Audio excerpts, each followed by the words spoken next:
nkhani ndipo kupatsirani nkhanizi ndine Robert Kaluwa. Poyamba tione mitu ya nkhanizi. Koti yatulutsa pa belo a Boni Kalindo omwe anawamanga lachisanu pa milandu yokhudza kugwiritsa ntchito intaneti molakwika. Nyumba ya malamulo komanso bungwe lochita kafukufuku la Mwapata Institute asainirana mgwirizano omwe uthandize makomiti ena kulandira upangiri. Bungwe la Bankers Association of Malawi likhulupirira kuti dziko lino litha kufikira malingaliro ake pokweza ntchito za ulimi zokopa alendo komanso migodi. Ndipo mzamasewero akatswiri ayankhulapo pa masewero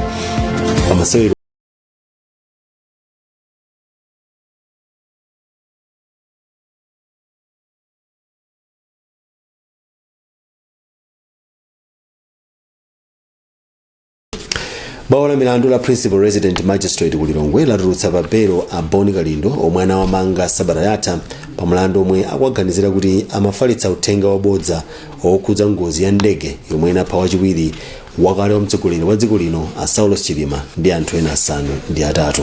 Koma bwalo lati lipereka mawa chigamulo pa pempho la belo la mbusa Kondwani Chimbirima Gondwe yemwe akuyankha mlandu onga omwewo. Akhwima mchizi ndi aloya awiriwa ndipo kufotokoza. Tunapempa belo ya Boni atulusa belo panopande mfugu atenki mwana mwena mwaona sokunja kuno masala panopatitalowa munachipaja nthawi so rekodi lifuna likali nthawi bwino anauti tisomawa zokuza ndi belo ya busa koma milandu yonse yokuza ndi zimene kakamba wanu zokuza na relationship pakati pa president apa nopo ndi former president alisiacha vice president alisiacha milandu ina okuza ndi pakati pa UCP ndi UTM. Nyumba ya malamulo komanso bungwe lochita kafukufuku la Mwapata Institute asainirana mgwirizano omwe uthandize makomiti ena a nyumbayi kulandira upangiri kuchokera ku bungweli. Mgwirizanowu asainirana ndi kalaliki wa nyumbayi a Fiona Kalemba komanso mkulu wa bungwe la Mwapata Institute lero ku nyumba ya malamulo. Makomitiwa ndi monga oona za ulimi, za malonda komanso achilengedwe ndi kusintha kwa nyengo. Achadza analankhula ndi Kasimaubi. Mgwirizano umenewu pakati pa bungwe la Mwapata Institute ndi Parliament makamaka makomiti atatu aku nyumba ya malamulo oona za ulimi, malonda komanso za chilengedwe ndi kusintha kwa nyengo ndofunikira kwambiri kuti tidzitha kugwirira ntchito limodzi. Makomiti amenewa limodzi ndi aku Mwapata tidzitha kukhala pansi ndi kuwunikira kuti kodi madera amene afunikira kafukufuku ndi ati ndipo kafukufuku ameneyo aziwathandiza akomitiwa kuti azitha kugwira ntchito zawo bwinobwino. Ntchito zopanga malamulo, kuwunikira mabiro osiyanasiyana komanso ntchito zoyang'ana kuti nthambi za boma zosiyanasiyana zikugwira ntchito bwanji. Chachikulu ndi choti ndondomeko imeneyi kapena titi mgwirizano umenewu uthandizira kwambiri kumbali ya kafukufuku kuti makomitiwa ku nyumba ya malamulo adzitha kupeza kafukufuku mosavuta komanso mwamsangamsanga kuti kafukufuku aziwathandizira kuchita ziganizo zabwino pa nthawi imene akukonza malamulo komanso pa nthawi imene akuwunikira malipoti osiyanasiyana kuchokera ku nthambi za boma. Maboma a Malawi ndi Norway asayinirana mgwirizano olimbikitsa ntchito yokhala ndi kaundula wa uthenga ofunika komanso odalirika. Kazembe wa dziko la Norway kuno ku Malawi Ingrid Mary Mikkelsen wati boma lawo ndi lodzipereka kutukula nkhani zokhudza kasamalidwe ka uthenga mdziko lino. Tinalankhula ndi Mikkelsen.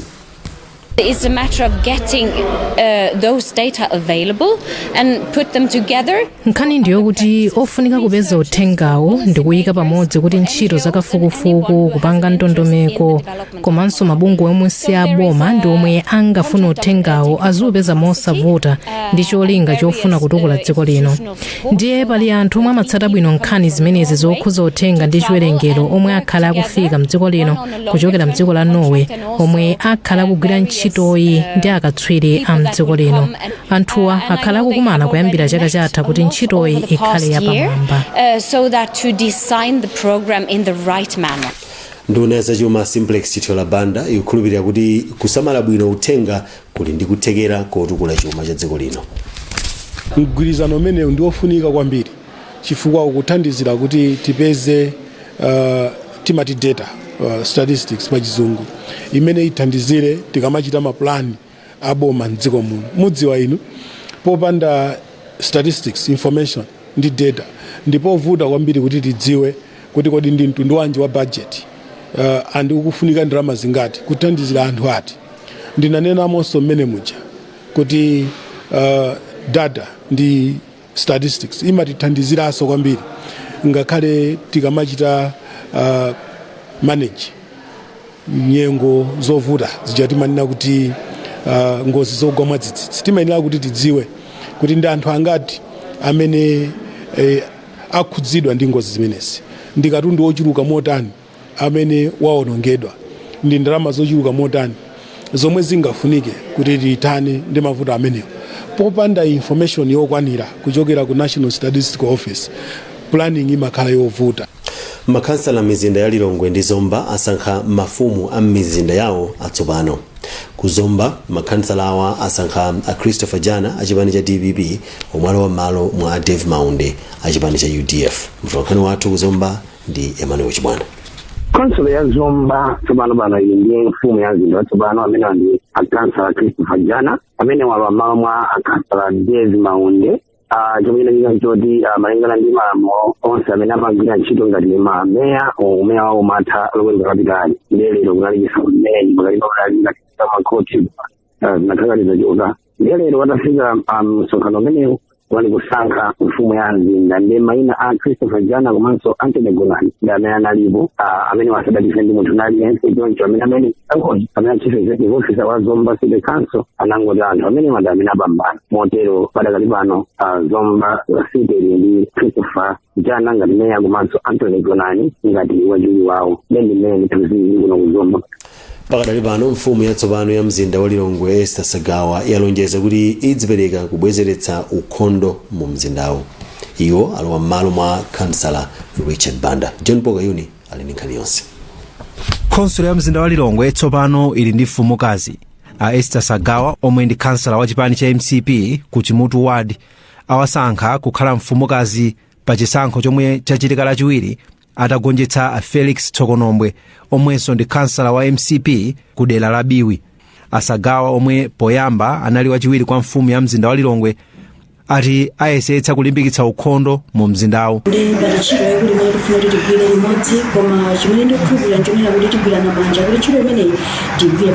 Poyankhula ndi Zodiac pambuyo pa chisankhochi, yemwe anali mfumu ya mzinda wa Lilongwe a Richard Banda wati mzindawo wati konsolo ya Lilongwe ikupitirirabe kuvutika kugwira ntchito zina. Iwo alangiza mfumukazi kuti ichitepo kanthu. Pemphabe unena kuti coordination omwe inalipo ya ma residents amu Lilongwe ndi Lilongwe City Council pasakhaleso gapo chifukwa anthu amadandaula kwambiri kuti mwina communication imakhala kuti breakdown mwina zambiri zikamachitika ma residents asauzidwa kutani pamafuna kuti mwina tikamapita chisogolo amene ali office imene ya umeya kunena kuti apemphabe kuti ma program amenewo azipitirirabe. Pa chisankhochi omwe ndi kansala wa chipani cha MCP kumtandire awasankha kukhala wachiwiri kwa mfumukazi. Ndine John Paul Kayuni malo mwa Zodiac. Bungwe la Catholic Relief Services CRS lati ntchito yomwe likugwira yomwe pa Chingereza kuti Restore Africa ibwezeretsa 350,000 hectares ya nthaka yomwe idakokoloka komanso kusintha miyoyo ya anthu kuchokera manja 380,000 omwe amachita ulimi mzaka zisanu zomwe ntchitoyi igwirike. Mkulu wa bungwe mdziko lino Sekai Mdo wanena izi lachiwiri kumponera mboma la Dowa pomwe amatsekulira maphunziro amasiku awiri komanso kumva maganizo ambali zokhudzidwa pa ntchitoyi. Franklin Mtambalika ali ndi nkhani yonse. Akatswiri azachilengedwe ati mu Africa mahekitala 17 miliyoni anthaka idaguga ndipo dziko la Malawi ndi limodzi mwa mayiko pa dziko lonse omwe nthaka yake ndiyoguga kwambiri. Pofuna kuthana ndi vutoli, bungwe la Catholic Relief Services layamba ntchito yobwezeretsa nthaka ya zaka zisanu yomwe ilimbikitse anthu m'madera kudzala mitengo komanso kuwaphunzitsa momwe angapezere phindu pogulitsa mpweya. Mkulu wa bungweli mdziko lino Asekai Mdoni wati ganizoli ladza ataona kufunika kwa anthuwa pa ntchito yobyala mitengoyi kulekana ndi kungosamalira nkhalango zokha. Mkulu woyendetsa ntchito ya Restore Africa ku bungweli a Jonathan Thomas wati akufuna kuti pakamatha zaka zisanu akhale atabwezeretsa mahekitala 350,000 anthaka, ntchito yomwe ipindulire mawanja 380,000. Wachiwiri kwa mkulu woona za nkhalango mu nduna wa zachilengedwe ndi kusintha kwa nyengo a Ted Kamoto wati ndi okondwa ndi ntchitoyi. Ntchito iyi ndiyofunikira chifatikang'ana panopo kumene mitengo yatheratu ndi malo amene anthu akulima. Andi ndizomveka chifana ngasi anthu akulima kuti azizala mbewu, koma tikunena kuti mbewuzo akamadzala azizalanso mitengo, chifukwa akazala mitengo ndi mbewu pali njira zosiyanasiyana zomwe timatha kugwiritsa ntchito kuti zinthu ziwiri zimenezo ziyende limodzi. Ntchito ya Restore Africa ikugwiridwa m'maboma 7 a dziko lino ndi ndalama pafupifupi 30 billion kwacha. Bungwe logwira ntchito zachifundo la Zoe Empowers lati likulimbikitsa mgwirizano pakati pa anthu nkwabwino kuti azitha kuthandizana ndi kutukuka limodzi. Mmodzi mwa akuluakulu bungweli a Esther Chikadze wanena izi pa sukulu ya primary ya Chimungu kudowa komwe amapereka mabuku a 1.3 million kwacha. Zambiri ndi Western Good. Mmodzi mwa akuluakulu a bungwe la Zoe Empowers a Esther Chikadze wati kufunika kotukukira pamodzi ndi komwe kumawachititsa kuthandiza osati pa maphunziro okhayi komanso pa ulimi, pomwe amalimbikitsa anthu kuchitira zinthu pamodzi kamba kuti zitanthauza kugawana zomwe ali nazo. Ana athu tukalumikizitsanso kudera limene akukhala, pokhala iwo ana amasiye ndovutikisisa tifuna tikumbutse dera kuti ndofunikira kwambiri kuti nawonso akhuzotengapo gawo ngakhale wanathandizika mwaulere koma ndi udindo othandiziraso anthu ena. Wophunzira wa Standard 7 Hosea Ronald wati kuchita zinthu zambiri pagulu ku sukulu kumaphweketsa maphunziro ndipo angachite bwino ophunzira atamathandizana. Monga amene ndimakhalira inewo ku nyumbako mavuto ena amachokera kwa makolo koma ndimangozisiya ku sukulu kuno mavuto amene ndimakumana nawo papa ni mabuku. Ndipo mkulu woona za maphunziro kudowa a Batson Kangulu wati simabuku kapena zipinda zophunzirira zokha zomwe zimafunikira ayi komanso zochitika zina pa sukulu ndi zomwe zimalimbikitsa ana kufuna kuchita bwino koposa. Tothokoza mabungwe amene akubwerapo pamene ife sitingathe ndipo ndipempho lathu chifukwa cha mavuto ambiri monga nyumba za aphunzitsi, mabuloko m'masukulu mwathu komanso zimbudzi zonsezi ndi mavuto ena kupatula mabuku amene tinawo. Pa sukulu ya Chimungu primary pali ana amasiye ndi olumala mwa ena omwe malingana ndi bungwe la Zoe Empowers angachite bwino pa maphunziro ngati ndondomeko yosasiya mwana mbuyo italimbikitsidwa. Tine Western Guta kudowa. Muonera nkhani pano pa Zodiac ndipo muli ndine Robert Kaluwa. Tikumanenso posekedwa apa zikatha.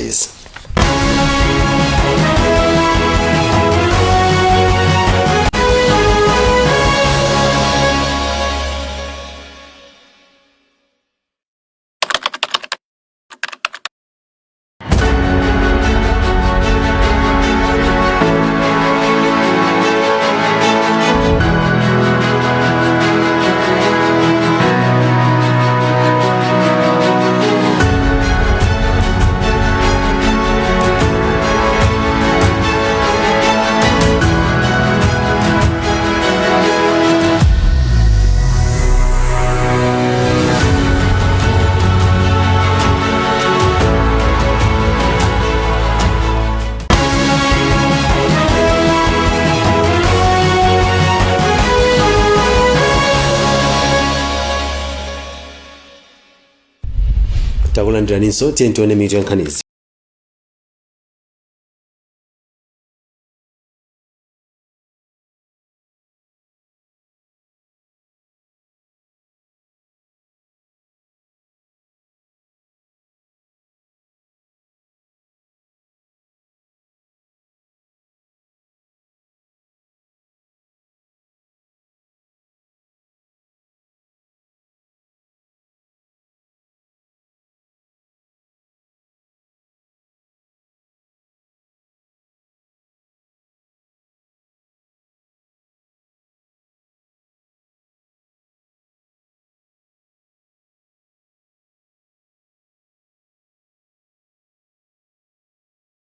ona ntchito za mabanki mdziko muno la Bankers Association of Malawi BAM lukhulupirira kuti dziko lino litha kufikira malingaliro ake pokweza ntchito za ulimi zokopa alendo komanso migodi yomwe amati ATM strategy pa Chingerezi.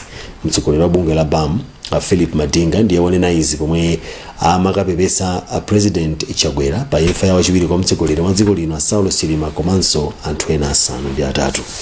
Dickson Chivwati Gondo anali kumeneko. President wa Bankers Association of Malawi Philip Madinga wati komiti yawo yayika ndondomeko zosiyanasiyana zomwe zithandize boma la Malawi kufikira malingaliro ake pa chitukuko maka masomphenya a Malawi 2063. Malinga ndi Madinga, ntchito za ulimi zokopa alendo komanso za migodi ndizothandiza kwambiri popeza ndalama zakunja komanso pereka mwayi wa ntchito kwa Malawi. Ifeyo ngati mabanki tikufuna kuti tipititse tsogolo chitukuko cha dziko lathu linolo.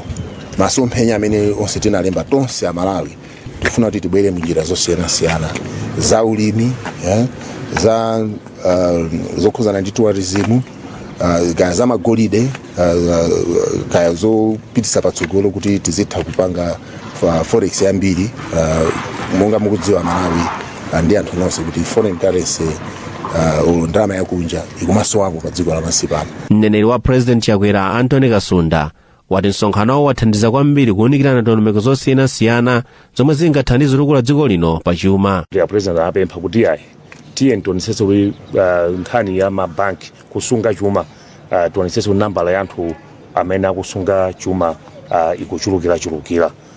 Komanso President ananena kuti tiye tikamakumana tikamakambirana zinthu zisangotherapo kambirana, tiye tionetsetse kuti zitenga ndithu kuzitengera patsogolo kuti patakambirana zija tizizikhazikitsa.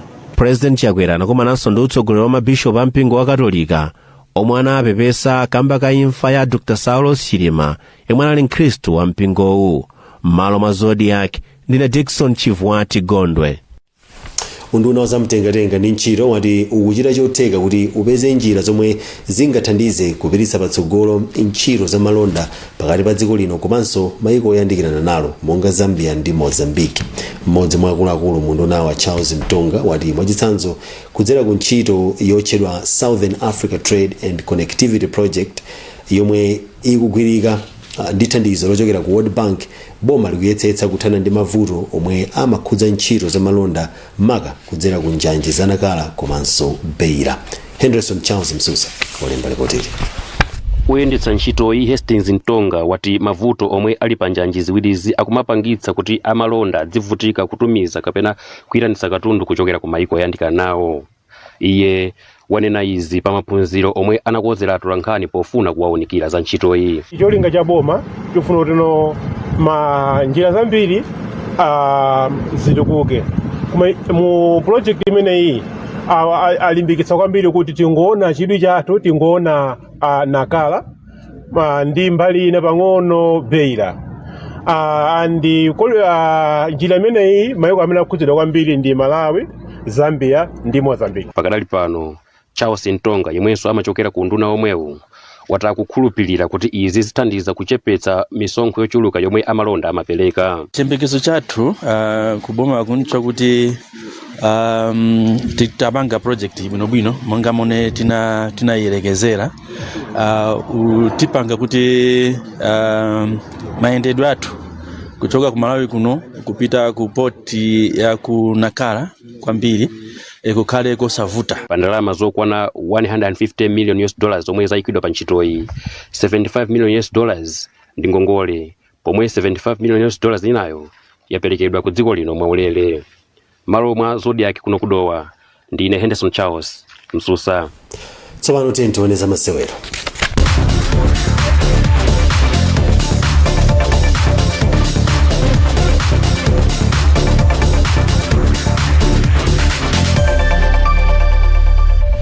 Akatswiri oyankhulapo pa zamasewero ali sabata 10 zapitazi zinali zopatsa chidwi pakaseweredwe ka matimu mu TNM Super League, komabe pali zambiri zomwe matimuwa akuyenera kuchita kuti ligi ipitirire kukhala yabwino.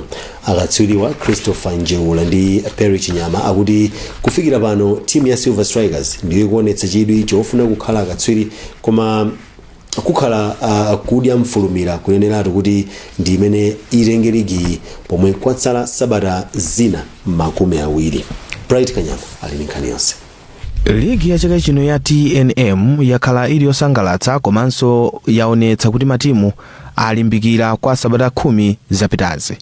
Akatswiri oyankhulapo pa zamasewero ayamikira momwe matimu asewerera, komabe akugwirizana kuti pali zinthu zingapo zomwe matimu akuyeneka kuchita ndi cholinga choti ipitirire kukhala yopambana. Pomwe ligi ikulowa mu sabata yake yachi namba 11, timu ya Silver Strikers yomwe imadziwika kuti ma Central Bankers ndi yomwe ikutsogolera mndandanda wa matimu ndi ma point 26 pakadali pano. Timu iyi yakhala ikuchita bwino kwambiri ndipo ndi imodzi mwa matimu omwe matimu ena akamakumana nayo akuyenera kukhala okonzeka. Ngakhale avomereza kuti timu ya Silver Strikers yamba bwino kwambiri, oyankhulapo pa zamasewero Christopher Njeula watsindika kuti ndi kudya mfulumira kuneneratu kuti Silver Strikers ndi yomwe ikhale akatswiri. Ligi imeneyi ikusangalatsa kwambiri chifukwa matimu akukana kwambiri, komabe sitingayambe kumaneneratu kuti athawe ndi chikwamani ndani. Kumbali yake Pare Chinyama wati pomwe kwatsala masewero 20 kuti timu iliyonse isewere mu ligi iyi, nzachidziwikire kuti mpikisano udakalipo ndipo pali zinthu zingapo zomwe matimu akuyeneka kuziunikira zomwe zingachititse kuti katswiri wa ligi wa chaka chino akhale wapamwamba. Ena amene timayembekezera kuti akhoza kuchita contain ngati Bullets iyo ngati yadwalika pang'ono sikusonyeza zoti ikhoza kupanga nawo. Bullets umafika game number 10 isakuoneka ndi mphamvu zenizeni zoti ikhoza kuchita zabwino. Yambo mandikayikitsa zochitika koma usitingani nene tu pakali pano kwa first round koma ndibe pa game 10. Pomwe timu ya Silver Strikers yatsogolera ligi, matimu ena ali ndi chidwi kuti achepetse mapoint omwe alipo pakati pa iwo ndi Silver yomwe ikutsogolera pakadali pano, monga Kamzu Barracks yomwe ili pa nambala yachiwiri, Maite Mukuru Wanderers komanso FCB Nyasa Big Bullets yomwe ikuteteza ukatswiriwu. M'malo mwa Zodiac, ndine Bright Kanyama.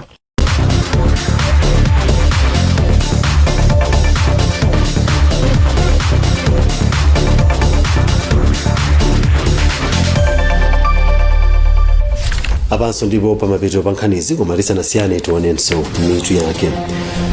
Koti latulutsa Babelo Boni Kalindo omwe anawamanga lachisanu pa milandu yokhudza kugwiritsa ntchito intaneti molakwika. Nyumba ya Malamulo komanso bungwe lochita kafukufuku la Mwapata Institute asayinirana mgwirizano omwe uthandize makomiti ena kulandira upangiri. Bungwe la Bankers Association of Malawi likukhulupirira kuti dziko lino litha kufikira malingaliro ake pokweza ntchito za ulimi zokopa alendo komanso migodi. Ndipo mzamasewero akatswiri oyankhulapo pa zamasewero ali sabata 10 zapitazi za TNM Super League zinali zopatsa chidwi, komabe pali zambiri zomwe matimuwa akuyenera kuchita. Pezani zambiri pa tsamba lathu zodiacmalawi.com. Mana ndine Robert Karuwa.